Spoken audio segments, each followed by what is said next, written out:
नमस्कार, मैं बरखा त्रिवेदी और आप देख रहे हैं सी न्यूज़ भारत। वक्त हो चुका है न्यूज़ आर का।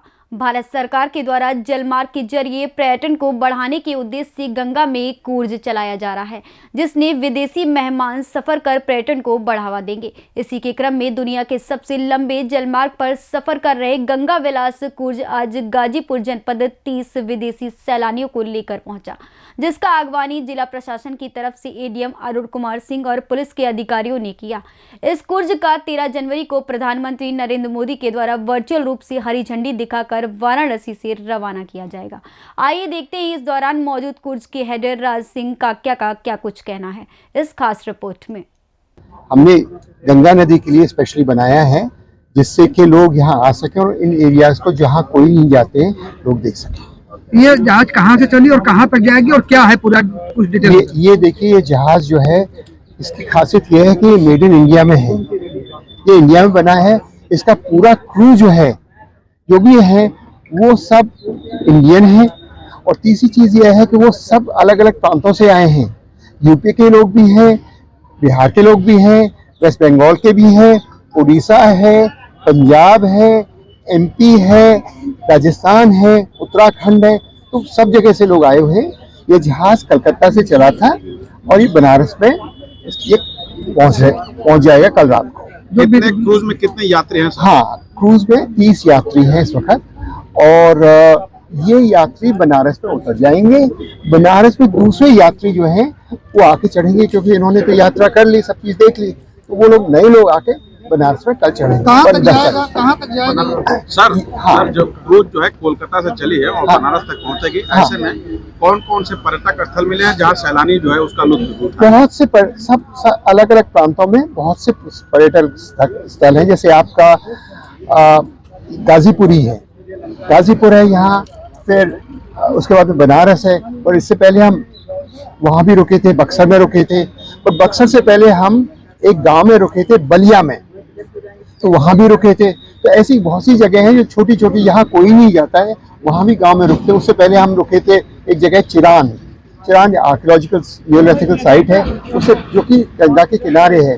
उससे पहले हम रुके थे पटना, और पटना से पहले मुंगेर, सिमरिया में 1 महीने का मेला चल रहा है, यहाँ पे चलते हैं। तो इस तरह से अलग अलग। फिर उससे पहले हम समता घाट रुके झारखंड में, और फिर वेस्ट बंगाल में, जैसे यहाँ मुर्शिदाबाद है, कलना के मंदिर हैं, कलकत्ता है, तो ऐसे सभी प्रांतों में रुकते हुए आए हैं। गाजीपुर का क्या सिस्टम है सर? गाजीपुर में क्या? देखिए, गाजीपुर में क्या है कि जो संभावनाएं जो हमने देखी है पर्यटन की, एक तो लॉर्ड कॉर्नवालिस का टूम है, तो उसको हम देखेंगे, उसके और पास है, तो यही चीज है अभी फिलहाल देखने की। और अगर बाद में हमने जो दूसरा जहाज चलाया जो कि बनारस या इलाहाबाद से चलेगा यहाँ के लिए, उसमें गाजीपुर के लिए और भी कुछ होगा, तो इसके अलावा और भी कुछ अगर चीजें होंगी वो भी हम दिखवाएंगे। बताया जा रहा है कि गाजीपुर में स्टे करना है कि फिर आगे बढ़ना है? नहीं, गाजीपुर से आगे बढ़ना है हर जगह, क्योंकि आज ही बढ़ना है? नहीं, कल सुबह निकल जाएंगे, सुबह 7 बजे निकल जाएंगे, नहीं सॉरी 8 साढ़े 8 बजे निकल जाएंगे।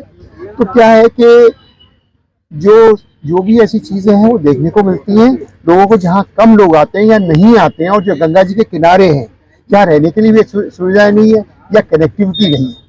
सर, ऐसे में कोलकाता से वाराणसी तक पहुंचने में क्या खर्च आते हैं और क्या क्या सुविधाएं इसमें है? देखिए, जो खर्च है वो तो वेरिएबल है, क्योंकि इसमें 40 आदमियों का क्रू है, 35 ही गेस्ट होते हैं, मैक्सिमम 36 हो सकते हैं, बट 40 अगर हैं तो खर्चे तो होते ही हैं।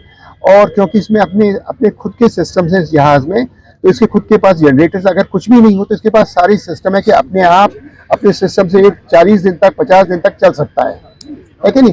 चाहे खाना हो, चाहे स्टाफिंग हो, चाहे सफाई हो, फ्रेश वाटर हो, वो सारे के सारे सिस्टम्स इसमें। पर व्यक्ति पे क्या खर्च आते हैं सर कोलकाता से वाराणसी तक जाने में? पर व्यक्ति नहीं है, करीब जो खर्चा है वो 20 से 25 हज़ार रुपये का खर्चा आता है पर पर्सन, पर डे। ऐसे में अगर बात किया जाए कि इसका जो जानकारी आ रही है कि इसका जो है हरी झंडी जो है प्रधानमंत्री जी दिखलाने वाले हैं। हाँ, देखिए, ऐसा सुना तो मैंने भी, ऐसा है, मेरे पास कोई ऑफिशियल कंफर्मेशन तो नहीं है, पर मैंने ऐसा सुना है कि प्रधानमंत्री जी, क्योंकि गंगा जी को और का प्रमोशन के लिए बहुत उत्सुक है कि हमारी जो नदियां हैं उनमें वो काम में आए हैं, उनमें पैसेंजर्स भी चले, कार्गो भी चले, तो इसलिए उनका बहुत इस तरफ ध्यान गया है और वो पूरा अपनी तरफ से महत्व दे रहे हैं कि इस तरह की यात्रा जो है वो सही रहे, जिससे लोग अच्छे खुश होकर जाएं। तो लोग जाएंगे तो और लोग भी आएंगे और जहाज भी चलेंगे और कारगो भी चलेगा। तो भारत सरकार अपना पूरा प्रयत्न कर रही है कि अपनी तरफ से इसको किस तरह से अच्छी तरह से चला सके और लोग और आए। कोलकाता से गाजीपुर की सफर तय करने में क्या कोई कठिनाई या कुछ? देखिए, ऐसा है, कठिनाई तो आती है। अब जैसे फॉग आ गया, तो अगर फॉग आ गया तो उसके लिए तो कुछ नहीं कर सकता। तो ऐसे वेदर कंडीशंस भी होती हैं। नदी है, नदी अपना प्रभाव बदलती है, तो अगर एकदम नदी ने प्रभाव बदल दिया तो हमको थोड़ा रुकना पड़ेगा उसको सॉर्ट आउट करने के लिए। तो ये नेचुरल चीजें हैं जो आती हैं और उसको डील करना पड़ता है और वो कर लेते हैं। हमारे जहाज में वो सारी सुविधाएं और भारत सरकार की तरफ से भी पूरी सुविधाएं की कोशिश है कि भाई कोई ऐसी चीज नहीं हो जिससे कि यात्रा सफल रहे। विदेशी सैलानी भी इसमें? हाँ, विदेशी सैलानी सब हैं। सुबह बक्सर घूमने गए थे और अभी भी क्या है कि अपने एक लेक्चर है, हमारे पास लेक्चरर्स होते हैं, वो लेक्चर दे रहे हैं। तो इसलिए क्या और ये ट्रैवल पीरियड जो है कलकत्ता से और बनारस तक ट्रैवल पीरियड 18 दिन का है। 18 दिन का इसलिए क्योंकि हर जगह रुकते हैं। जो नदी है ना, आपने सुना होगा कि नदी की धारा होती है, धारा अंडरग्राउंड होती है, तो जहाज धारा में ही चलता है, सीधा नहीं चलता है पानी का जहाज। तो इसलिए उसमें रुकते हुए आते हैं, दिखाते हुए आते हैं। इसे 17-18 दिन तो लगते ही लगते हैं। हम लोग लोकल रहने वाले हैं और यहाँ से 20-25 किलोमीटर के दूर में गंगा सूख जाती है। हाँ, उस पीरियड में आप इसको कैसे आगे ट्रेवल करेंगे? हाँ, ऐसा है कि इसीलिए जो हम जो समय जब ये पानी कम होगा तब हम दूसरे एरिया में जो है उसको चलाएंगे। जैसे कलकत्ता से ढाका होते हुए और गुवाहाटी लेंगे, वहाँ पे पानी रहता है। तो 9 महीने यहाँ आराम से पानी की कोई कमी नहीं है कि 9-10 महीने पानी 2-1 महीने जब कमी रहती है तो दूसरी जगह चलाएंगे। तो ये रेगुलरली ही चलेगा। मिला जुला के पर्यटन को बढ़ावा मिलेगा। हाँ, पर्यटन को बहुत बढ़ावा मिलेगा। और पर्यटन के अलावा आपको ये भी देखना है कि जो ऐसी जगह जैसे गाजीपुर है या बक्सर है या बलिया है, यहाँ पे कितने पर्यटन जाते हैं। तो ऐसी जगह भी लोग पर्यटन जाएंगे जिससे लोगों को भी कुछ फायदा होगा, क्योंकि वहाँ जब पर्यटन जाते हैं तो कुछ ना कुछ उनको अच्छी भी चीजें लगती हैं और लोग भी देखते हैं। ये है। राज्य अगर बात किया जाए तो गंगा नदी की, तो गंगा नदी जब यहाँ से जब आगे बढ़ेंगे तो सैदपुर के पास में डॉल्फिन मछलियों का जो सेंटर है बताया जाता है। तो क्या वहाँ भी पर्यटकों का रुकने का या देखने का कोई प्रोग्राम? नहीं, ऐसा है कि जो गैंजेटिक डॉल्फिन है वो पूरी गंगा नदी और उसकी सहायक नदियों में है, तो सब जगह देखने को मिलती है। अभी मैं गाजीपुर से करीब आधा घंटा पहले कम से कम मुझे 10 डॉल्फिन दिखी। डॉल्फिन एक ऐसी चीज है जो एक जगह नहीं रहती, वो तो जहाँ पानी वो चलती रहती है।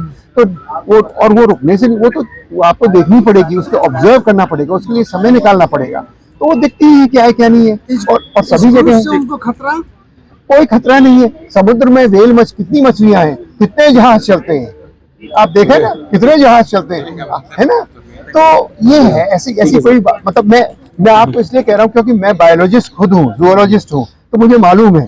तो ऐसा गाजीपुर से सी न्यूज संवाददाता हसन खान की रिपोर्ट।